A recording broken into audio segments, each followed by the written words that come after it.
गणेश जी को दुख हरता कहा जाता है। भगवान गणेश अपने भक्तों की सभी दुख को दूर करके उनकी मनोकामना पूर्ण करते हैं। हर साल भाद्रपद मास के शुक्ल पक्ष की चतुर्थी तिथि को गणेश चतुर्थी का पर्व बड़ी ही धूमधाम से मनाया जाता है।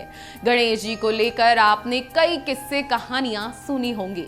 पौराणिक कथाओं के अनुसार भगवान गणेश जी की दो पत्नियां थीं, रिद्धि और सिद्धि। लेकिन क्या आप जानते हैं कि गणेश जी की दो पत्नियां क्यों थीं? आइए जानते हैं विस्तार से ये रोचक कथा। पौराणिक कथाओं के अनुसार गणेश जी एक बार तपस्या कर रहे थे। तभी उस तरफ से तुलसी जी गुजर रही थीं और वह गणेश जी को देखकर उन पर मोहित हो जाती हैं। तुलसी जी गणेश जी से शादी करना चाहती थीं, लेकिन गणेश जी ने खुद को ब्रह्मचारी बताते हुए तुलसी जी के प्रस्ताव को ठुकरा दिया। अपने विवाह का प्रस्ताव ठुकराने से तुलसी जी नाराज हो गईं और उन्होंने गणेश जी को श्राप दे दिया। तुलसी जी ने कहा कि तुम्हारे एक नहीं बल्कि दो विवाह होंगे। इससे क्रोधित होकर गणेश जी ने भी तुलसी जी को श्राप दे दिया कि तुम्हारी शादी एक असुर से हो जाएगी।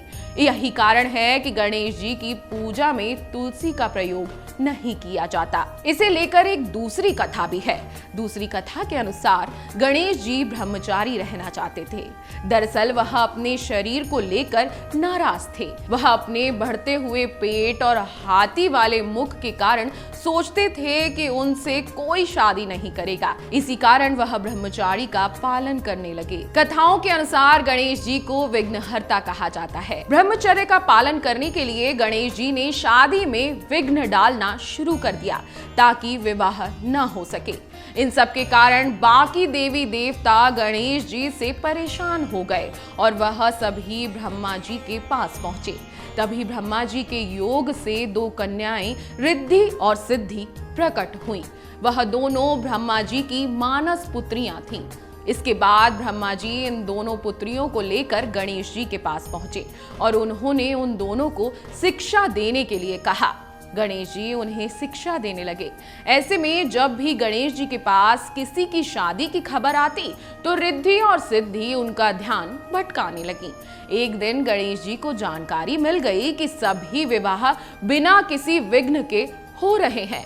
इससे गणेश जी रिद्धि सिद्धि पर बहुत क्रोधित हुए। वह गुस्से से आग बबूला हो गए और रिद्धि सिद्धि को श्राप देने लगे। तभी वहां अचानक ब्रह्मा जी पहुंच गए और उन्होंने गणेश जी के सामने रिद्धि और सिद्धि से शादी करने का प्रस्ताव रखा। इसके बाद उन दोनों का विवाह बहुत धूमधाम से होने लगा। इसके बाद उनके दो पुत्र हुए जिसका नाम शुभ और लाभ था। अगर आपको हमारा ये वीडियो पसंद आया हो तो हमारे चैनल जीवांजलि को सब्सक्राइब करें